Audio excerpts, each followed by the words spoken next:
Olá, alunos! Tudo bem com vocês? Espero que estejam. Sou o professor Fabrício Fernandes e na aula de hoje nós iremos trabalhar o conto popular, pautando principalmente o conto O Cão de Espeto, do escritor Flávio de Moraes. Eu espero que vocês gostem. Como foi falado a vocês, nós trabalharemos o conto popular. A habilidade é a F67LP28, que é uma habilidade de sexto e de sétimo ano, de conseguir fazer a leitura adequada e conseguir estabelecer relação entre os elementos que compõem a narrativa, certo? Eu desligarei a câmera e peço que vocês prestem atenção apenas na tela, no que está escrito e na minha leitura, ok?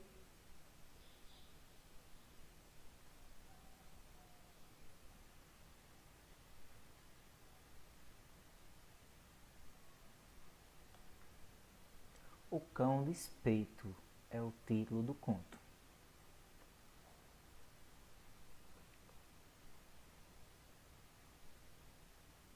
Tudo começou quando Pedro, o mais novo dentre os irmãos, tendo acabado de aprontar mais uma de suas maldosas traquinagens, foi repreendido duramente pela mãe, uma senhora viúva.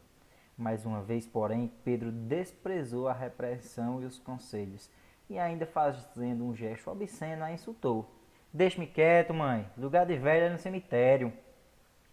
Daquela vez, a velha senhora não mais aguentou a desfeita do rapaz e gritou no auge da raiva. Vai-te daqui, filho do demônio. Tenho fé em Deus que ainda vai andar de quatro, gemendo e sofrendo até o fim da vida. Você não é filho de Deus. O cão foi quem o adotou, pois viva com ele e nos deixe em paz.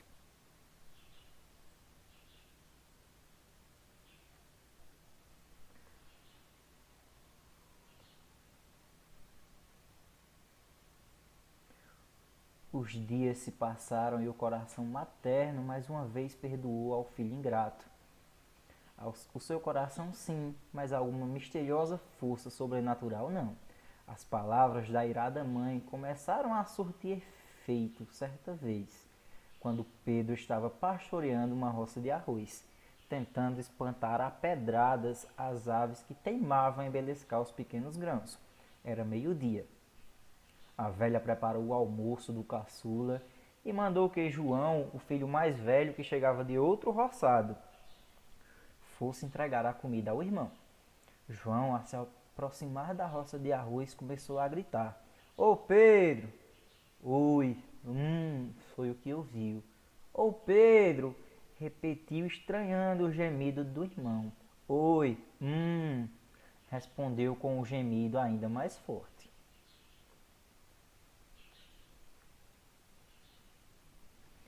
João correu em busca do irmão, mas estancou de repente ao avistar Pedro, cabelos desgrenhados, espumando como um cão raivoso, sentado ao pé de uma fogueira.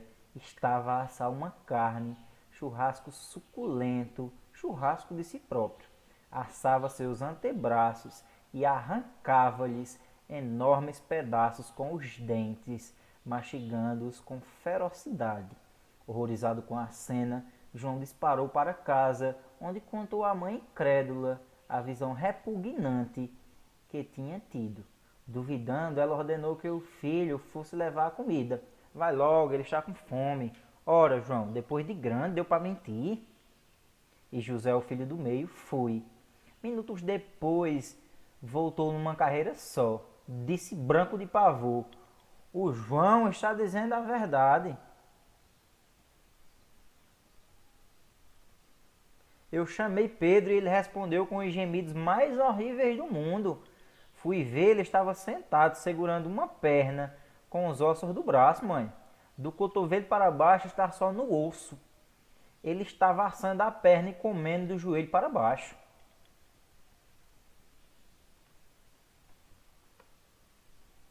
Vocês estão inventando histórias. É só porque tem raiva do meu Pedrinho, coitadinho. Deve estar morrendo de fome, pois eu mesmo irei desta vez. Os filhos tentaram de todo jeito evitar que ela fosse ao encontro do caçula, mas foi em vão. Resolveram acompanhá-la para o caso de ela correr algum perigo, E assim, ao se aproximarem da roça de arroz, ela gritou: Ô Pedro! Oi! Respondeu ele. A mãe fez carreira para o lugar de onde vinham os gemidos. Os rapazes tentaram segurá-la, mas ela livrou-se deles e correu ao encontro de Pedro. Ao avistá-lo, contudo, parou. Ele estava sentado no chão.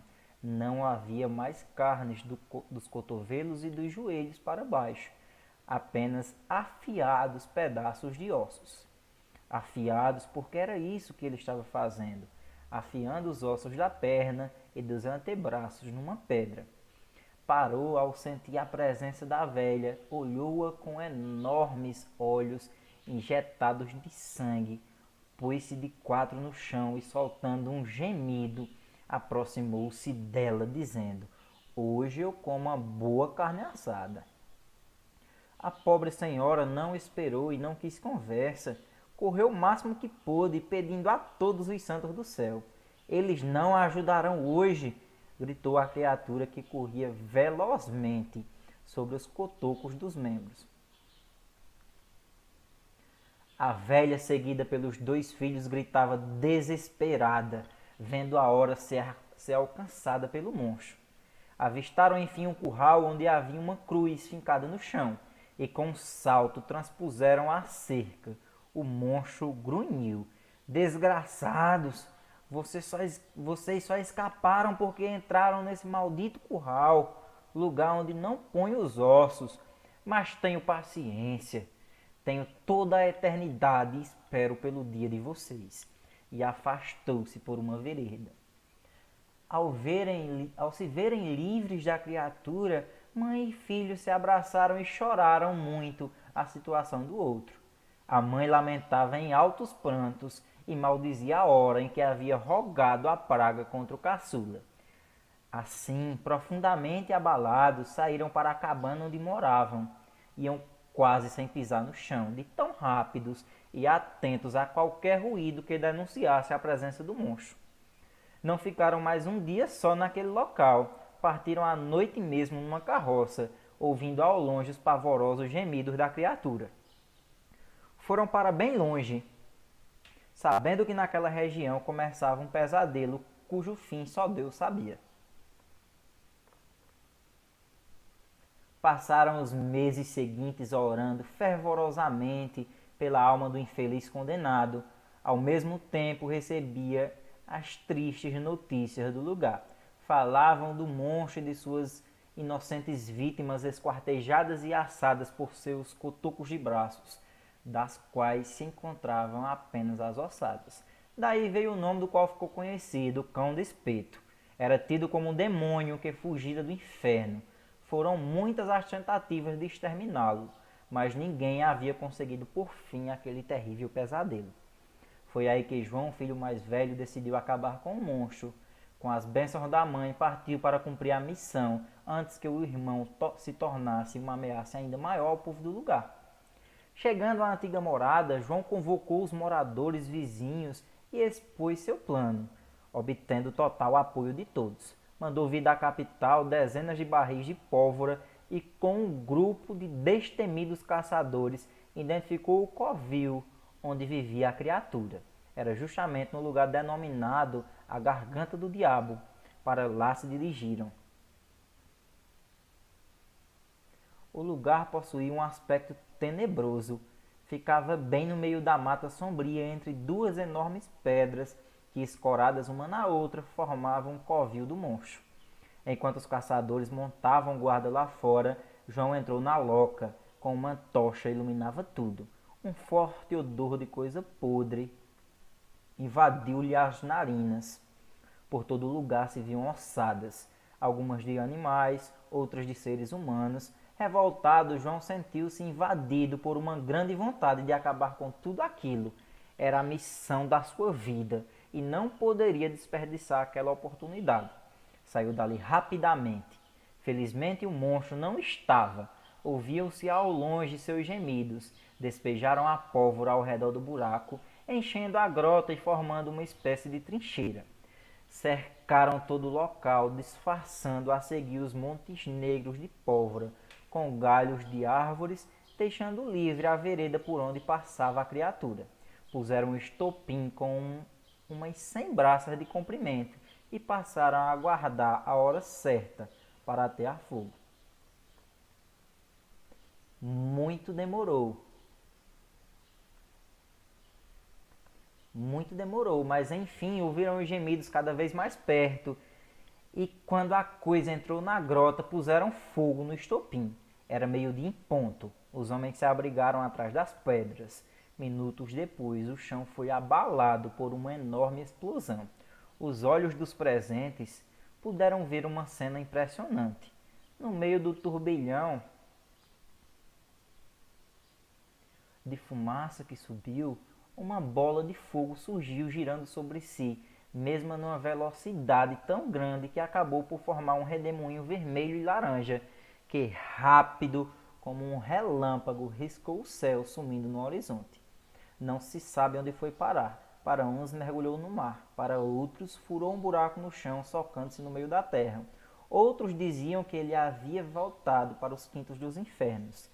Mas o que se sabe mesmo é que, ao menos naquele lugar, nunca mais se teve notícia da amaldiçoada criatura. Esse texto é um conto de Flávio Moraes, que é um escritor nascido em Milagres, ou seja, ele é milagrense, homenageado pela Secretaria Municipal de Educação, SME, no projeto do Livro ao Palco, que todas as escolas participam. Aqui agora nós temos o exercício, que é um exercício bem simples para vocês. Ele vai dizer o que aí? A primeira questão diz: a narrativa desenrola-se a partir de uma praga da mãe jogada sobre o filho. Com base nisso, responda. Com a ajuda dos seus familiares, defina o que é praga. O que é uma praga que a mãe rogou sobre o filho? Você vai perguntar aos seus pais ou responsáveis familiares e vai colocar aí a resposta. Qual foi a praga jogada no menino? Aí você vai procurar no texto e responder. A segunda questão diz: qual é o trecho do texto que justifica o título do conto, O Cão do Espeto? Você vai lá no texto procurar o trechinho, porque esse conto é nomeado, é intitulado de O Cão do Espeto, certo? São questões bem simples e vocês terão dificuldades para responder. A terceira questão diz: qual ditado popular abaixo dialoga melhor com o texto? Para baixo todos os santos ajudam? Para bom entendedor, meia palavra baixa, praga de mãe pega, o feitiço costuma virar contra o feiticeiro. Vocês vão escolher o ditado popular que melhor dialoga com o texto, que melhor se relaciona com o texto e marcar a alternativa correta. Ok, pessoal? Nossa aula é isso. Eu espero que vocês tenham gostado da leitura, do vídeo, que tenham aprendido um pouquinho sobre o conto popular, sobre suas características e até a nossa próxima aula. Abraço.